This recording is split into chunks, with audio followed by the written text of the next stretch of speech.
Hello and welcome to the first episode of 2025 of CHGO Stars. I had some concerns coming into the season, and it turns out it might be worse than I thought.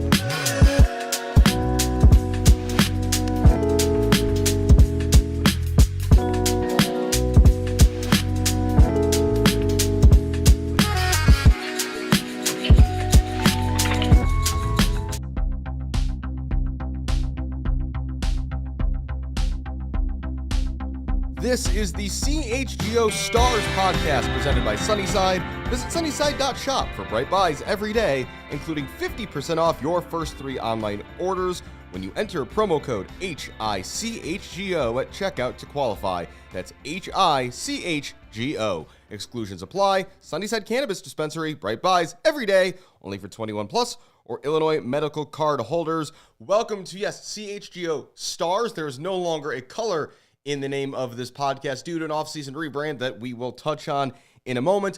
If this is how you are finding out that Chicago's NWSL team changed their name and their logo, my apologies. It's not going to probably get a whole lot better from here, as the team has scored once and conceded 8 goals in their first 2 games after an off-season that raised some flags. And we're going to get into all of that today, as on the Hooters hotline, we bring in Lesley, Ryder, friend of the show, Gal Pal Sports, and a contributor as well at Defector. Lesley, thank you for taking the time to be here on this Tuesday for, I believe, as we called it, commiserations over the state of the Chicago Stars.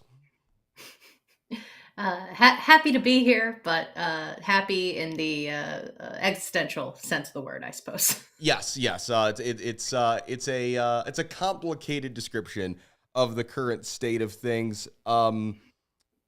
Because this is the first episode of 2025, even though I would imagine most of our listeners are going to know most of the things I want to touch on here, we do have to briefly recap the offseason and its, lack of eventfulness. So, as I mentioned, they changed the name to Chicago Stars. The new badge is super lame. The team doesn't lose anybody noteworthy on the roster, but they didn't really add anyone either. Maitane Lopez, a rotation piece defensive midfielder from Gotham, a couple college graduates, a literal child in Michaela Johnson, who is 17 years old. But then, of course, the notable absence is that Mallory Swanson did not report for the start of preseason. She cited personal reasons and needing to take some time. She has not been seen or heard from since. That was 2 months ago. No updates from anybody on that front. And then Natalia Kuika gets hurt in preseason. She's on the 45-day DL. And to top it all off, Jenna Bike and Leilani Nesmith both picked up injuries ahead of the season opening game in Orlando and have yet to return. All that being said, Lesley, before we even got to seeing this team play soccer, there were some concerns. Yeah, I think the lack of off-season spending definitely raised a few eyebrows. Like the stability piece is great. It's great to have a winter without a mass exodus for once. So, like, on the one hand, that's wonderful, but the team didn't really do a whole lot to add on to last season with more experienced talent. And I think we're seeing the results of that now. Right, because you can make the argument that, and teams do this, especially in the women's game a lot because of the way the schedule works, is you could argue that Julia Grosso and Ludmila were essentially winter transfers, that they were players who were brought in mid-season technically, but neither one of them showed up for a while, and it was, okay, let's see what we can get out of these players, and then we'll have a full offseason to integrate them. And so from that perspective, I kind of get it. But when there's 5 defenders on the entire roster and your best one is coming back from a torn Achilles, in record time, yes, and that's great and all. And then, her starting center back partner goes down injured right before the season starts.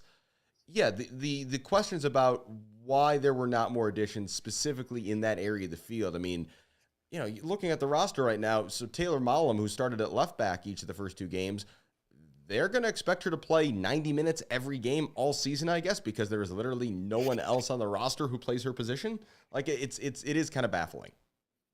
Yeah, I mean, I tried to get some clarity on the offseason additions or lack thereof from Richard Foyt's over the offseason, and he didn't really give me a whole lot. It told me that they were playing a very patient game rather than trying to build off the momentum that they had gained last season. And I think just for sake of depth, like you gotta add someone. Like we saw the depth problems last season when Sam Staub went down, and a hodgepodge of other injuries and illnesses led to a few creative substitutions at defense. But I this isn't how a team goes. I don't think I've never No. rebuilt a team before, so I can't say for certain. But I don't think this is how that's supposed to go.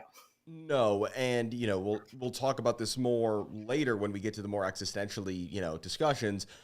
I believe it was then you asked Lauren Donaldson directly last week. So did you get everything you wanted? And he said the beginning of that answer was no. Just that was the full sentence. That was the first sentence of the answer was just no. So yeah, it doesn't seem like the planning went great. And then, well, let's just rip the Band-Aid off and get into it. Chicago Stars 0, Orlando Pride 6. The Stars returned to where their season ended in a 4-1 playoff loss last year. And if reliving that experience wasn't bad enough, they showed up and they got absolutely pummeled. They, of course, did not have Ludmila because she was still suspended from pulling somebody's hair at the end of last season, if you forgot about that incident. It did take Orlando 7 minutes to score, which is longer than I thought it was going to, and it was scored by Haley McCutcheon, a defensive midfielder, who was not who I thought would be doing the scoring of that goal. And then it went downhill from there. There was a Hannah Anderson own goal, and Anderson looked like she was trying to cover the entire field by herself. Her center back partner was B. Franklin, who had never played center back at the pro level before, and it looked like it because Barbara Banda basically threw her into the earth on several occasions in this game. Speaking of Banda, she had not scored in the opening 80 minutes of the game, and it was already 4-0. Orlando decided to just have fun. They did not sub out all their stars, and Banda scored 2 more goals in the final 10 minutes because she needed to get on the score sheet. The Stars were outshot 27-8. Yeah, did I miss anything here, Lesley? It was just all sorts of bad. Yeah, I think that about covered it. It was a match where the Stars just looked pretty lost. Like they were just kind of a bunch of strangers holding on for dear life, running around like.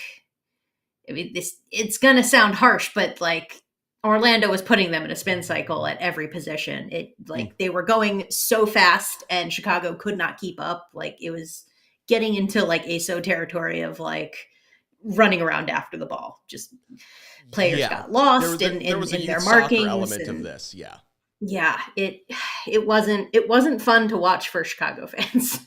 No, and the thing about it is Mal Swanson doesn't fix that. Like, you put Not Mal at all. Swanson in that game instead of Nadi Gomes, and, maybe Mal creates something out of nothing, and maybe she scores a goal. 6-1 wouldn't have looked a whole lot prettier. And, it's as much as like, and, we'll expand on this, as much as like that is kind of the big cloud hanging over all of this, like, there are lots bigger issues and other issues besides the fact that you can't generate any attacks. Home opener this past weekend, you and I were both in attendance at a cold, rainy, kind of gross SeatGeek Stadium for soccer weather, but that's what we get for March. Chicago Stars 1, Houston-2. The Stars actually, I thought, started this game pretty well. They came out and they pressed pretty hard. They were actually trying to play some possession ball. Again, we'll get to the goal in a minute, but like the response was good. They came out and they did not just go into a shell. Maybe it was direction from Donaldson. Maybe it was point of pride for the players. But they came out in that Houston game like a team with a plan and like they wanted to at least come out and try to play. Yeah, I mean, you heard me after the first 20 minutes where it was just like, whose stars are these? Who's Right. this team with a Who's this plan? team? What's going on here? And like it was lively. It was vibrant. It was and it was that much more of a bummer as soon as they stopped going to the press and settled into whatever that was. I mean, my wife and I talked about this after the game, where it's just like, we still don't really know what the tactical plan is for Chicago. Like, what are they supposed to be doing when I mean, they just kind of end up in this defensive shell where they get the ball and boot it and pray and rinse and repeat for 90 minutes. So, like, that can't, I know that can't be the plan. I know, like, Lauren Donaldson is more sophisticated than that. I know these players are more talented than that. So I'm just kind of left a little baffled again, all over again. Right, because I mean, I would at least, if this team's going to be bad, be fun bad. Like, to make Yeah. a Chicago sports comparison, be Blackhawks bad. Don't be White Sox bad. Like, at least give people the knowledge that when they show up, they will be entertained by something. And even if that's the Blackhawks, if it's Connor Bedard looking awesome while the team loses 5-2, so be it. But at least, you knew what you were getting. And this Yeah. Stars team has all these players who are so good on the ball. You talk about Shea Groom, you talk about Julia Grosso. We've seen Jamise Joseph be really capable. Ali Schlegel's a good hold-up player. Leilani Nesbitt, when she's out there, wants to be on the ball. And you're just, Sam Staub, best passing center back in the league. And, to see this team just, get the ball and just turn and boot. Well, we got to that later because Jamise Joseph gave the Stars the lead. B. Franklin, long ball over the top, and then Jamise Joseph shakes off Paige Nielsen and scores, which, for those who aren't familiar with Paige Nielsen, I don't know if anybody can squat or bench more in the entire NWSL. I mean, she is ripped. And Jamise, who's kind of this lithe twig of a player, just shrugs her off, slots home excellently, and it's like, holy cow, the Stars scored a goal and they're winning.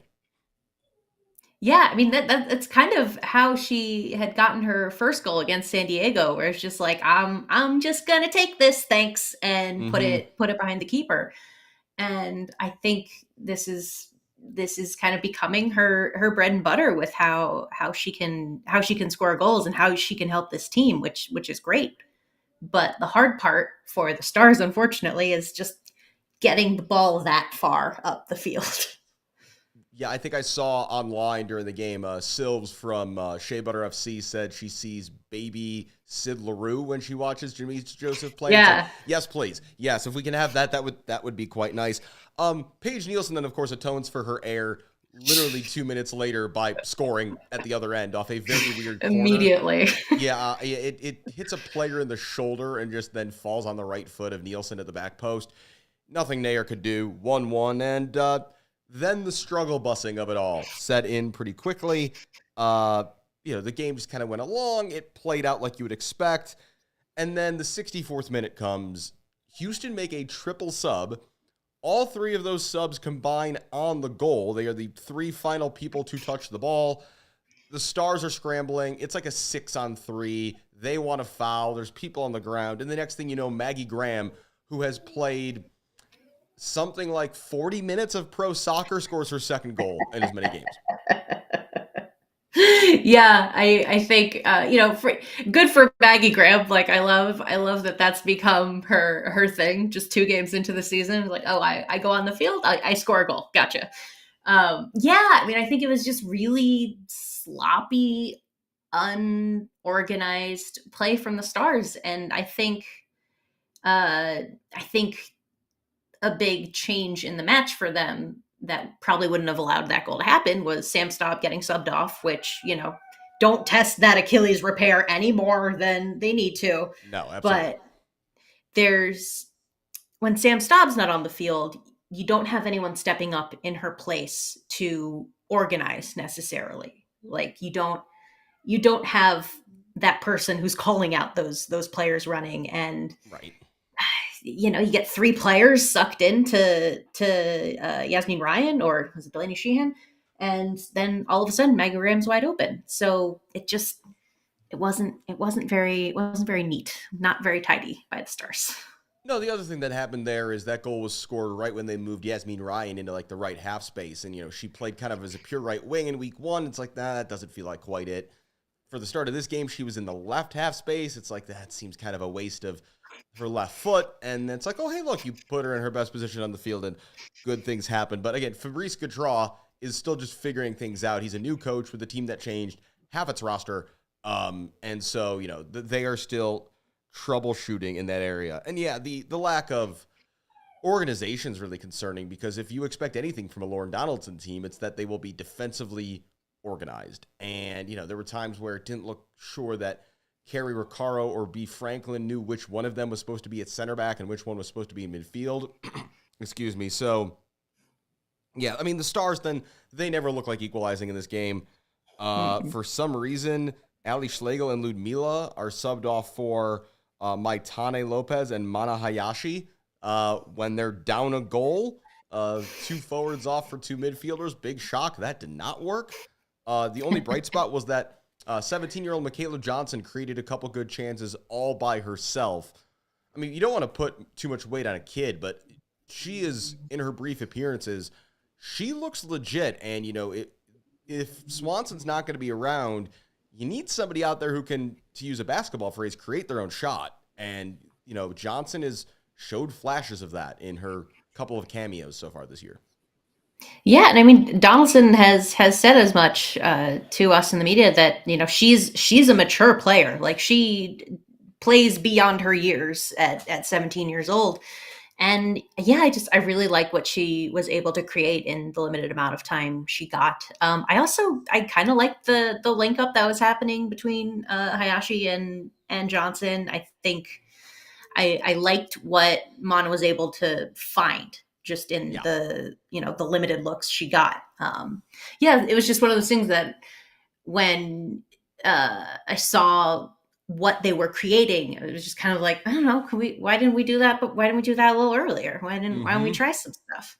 Well, and especially if the team's going to struggle, it's going to be a wake-up call for the veterans if you've got these kids coming in and just, maybe it's not working, but if they're, running their asses off and just trying hard and like working to make things happen, that's going to get them opportunities. And so I'm interested to see what the team response, especially, can we see the veterans step up? Can we see the players who are supposed to be the ones creating those chances, do a bit better at it? But yeah, the overall feeling, off the field, on the field, it's as if, this was a home opener, and it's as if the team wasn't ready for it. And that it's just, again, I think there's probably media reasons and perspectives. You and I would have gotten that feeling, but just overall, it's like, there's some disconnect. It's like, okay, we've got some nicely renovated suites with indoor fireplaces on the far side, and that's great. And, there's a new dedicated space for post-game press conferences. That's great. But then there's other stuff. It's like, is everybody on the same page here? Because it doesn't feel like it. On that note, though, I do want to dive in a little bit more to, the lack of investment. Lauren's answer about how he said, no, he didn't get the pieces he needed. He's hoping that they're going to add a couple more people. Everybody's just pretending like Mal Swanson doesn't exist. What should fans make of this? What do you make of the state of things? Yeah, I mean, I'm pretty disappointed that they couldn't even pull someone for the deadline yesterday. Like, having seen the first game, like, no one took a look around the market and was just like, you know what? Let's just see if we can get someone on loan for a minute. But unlike Rosella Ion, have them actually play for the team after she signs up. Yeah. And it's just like, maybe there will be players available in July when the window opens again. But looking at how the team has played in the last 2 weeks, is like, is this team going to be any sort of length close enough to the playoff race to make that leap? And I'm disappointed. The gist I get from fans so far is that they are also disappointed because they had this huge run last year, taking them from last place to the playoff race. It was a big deal to have that happen. And for all the talk from the front office about, creating a stable foundation. I mean, part of that is building a team that is designed, created for winning. Like Or at when least for some you specific strategy, at least, to show that, here's what your chief soccer officer and your head coach are trying to build. Yeah, and right now you're asking people to drive out to Bridgeview in the cold in the rain to see that. And when you're trying, like, all of these grand plans to have a training center and a stadium, like, you have to start with an on-field product Mm-hmm. before you can make that happen. Like, you're working towards a double header at Soldier Field, and I don't know. I'm worried Yeah, that's, you want that it's people to not show up gonna. for the 4 o'clock game, because even if the Fire are good, doesn't mean you're going to Yeah. convince people to show up early. Because on that note, I saw somebody make the comment a couple weeks ago. 5 to 10 years ago, it felt like one of the big appeals of the then Red Stars was that they had big names. They had World Cup winners. They played some decent soccer, and if you were a Fire fan, it was a gateway to get into women's soccer, because it's like, hey, look over here. This team is kind of a refuge. This team, I know some of these names. They win games. Sam Kerr is very good.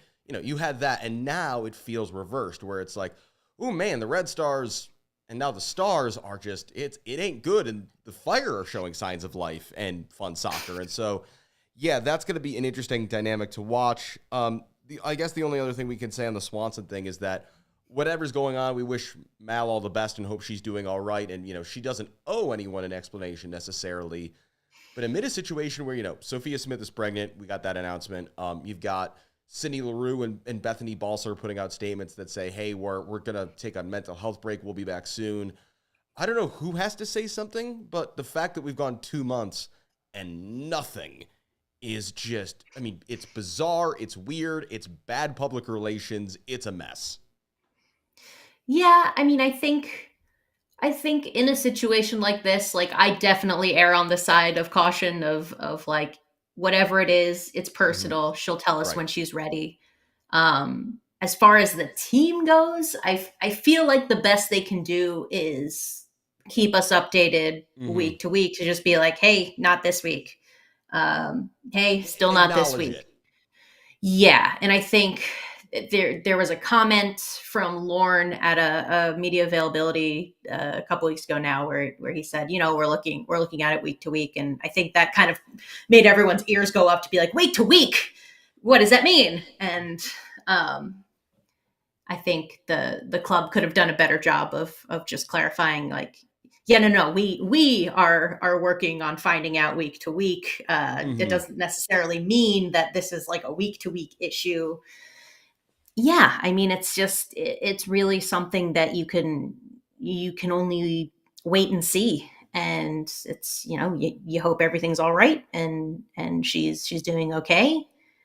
And yeah, I mean, I don't know what more Yeah. you can really do in that situation. Right. And again, I felt a bit for Lauren, because I'm not sure it's on him to communicate that. It's also tough because he's known Mallory since she was Yeah. very, very young. He's a family friend of the Swansons. It's not fair to him as the coach. It's also not fair to him as he's probably more in the loop. Whatever's going on, he's probably more keenly aware and in the loop than anybody else. But again, that's in his role as, maybe like uncle figure or like family friend or like childhood mentor. That's not in his role as her boss. And so, Yeah. yeah, I don't envy that at all. But yeah, to go from she's not in any of the preseason marketing materials, which makes a lot of us think, oh man, is she gone for the year sort of thing, to then, yeah, get the week to week Yeah. comment. It's like, somebody make it make sense.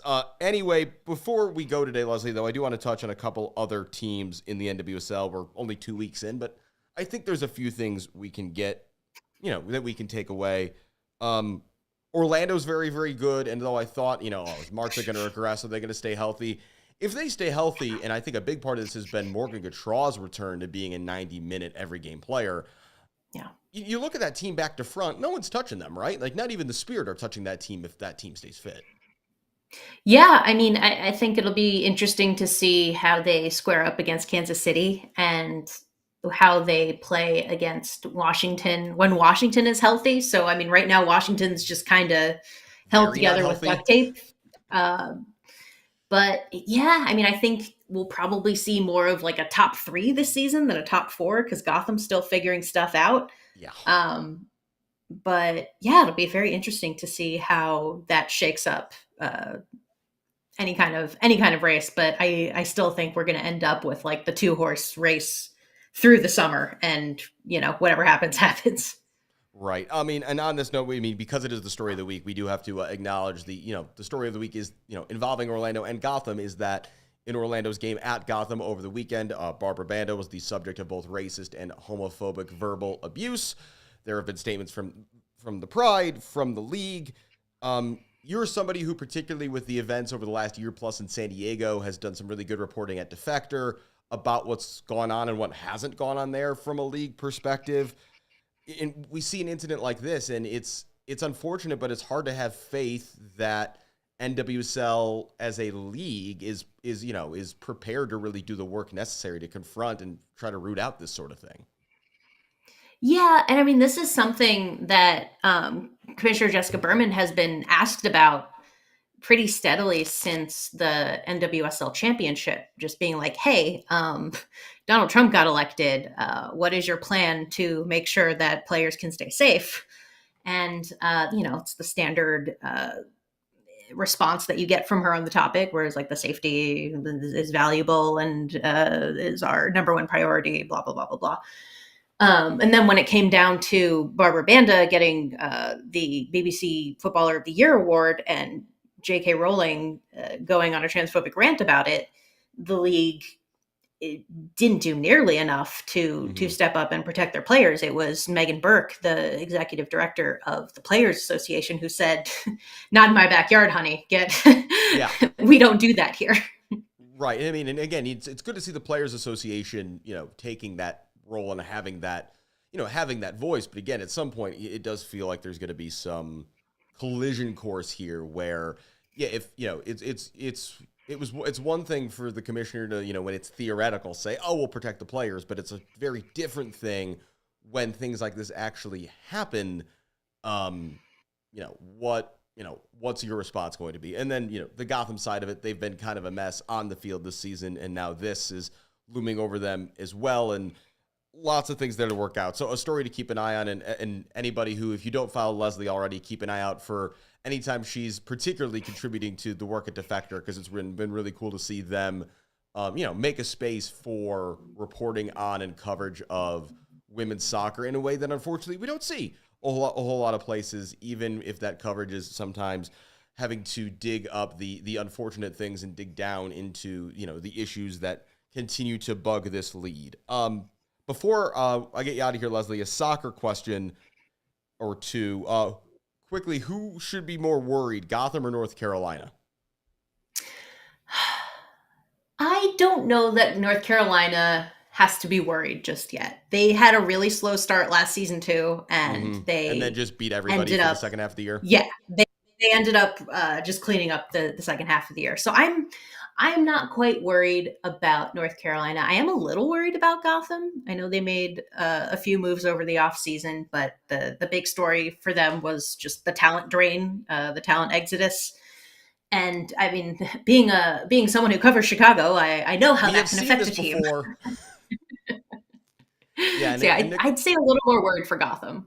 Yeah, but then of course there's the magic, light at the end of the tunnel that maybe Rose Lavelle will get healthy and stay healthy for more than 5 minutes, and that will solve everybody's problems.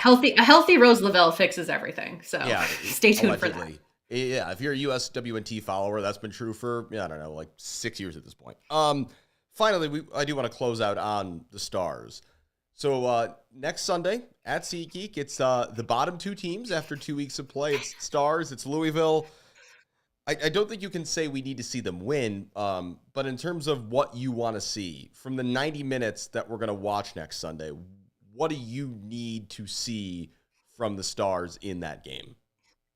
I mean, cleaner fundamentals. Like they were making like some really silly mistake. Like the number of times they just like passed the ball out of bounds in the final 10 minutes of the match when they're trying to find an equalizer was surprising and a bit frustrating to see, I imagine, from a fan perspective. Yeah, I want to, and Lauren talked about this after the match, but like they didn't have the bite. I want to see the bite. Yeah, the whole joke about this team going to last season is this is going to be a team that, will they win games? I don't know, but they'll fight like hell trying, and at least at least give the people, give the fans that. And who knows? They took the lead against Houston. Maybe they can do the same, and hopefully they can get on the board. But it does feel like, Lesley, the theme of the Stars right now is everybody get back to basics, everybody get on the same page, and let's figure it out from there. Lesley, Ryder, Gal Pal Sports, Defector, thank you so much for taking the time to come back on the show. Great to have you on as our first guest of the year to get things started. And hopefully later on in the year, we can have you back to talk about sunnier days. Thanks for having me. Fingers crossed. Fingers crossed. It's early. It is early. And thanks to everybody, whether you're with us live on YouTube or wherever you get your podcast later on, for tuning on to this earliest of the season edition of the CHGO Stars podcast. We'll see you next time. I'm Alex Campbell. Thanks for joining us. We all silly like the mayor.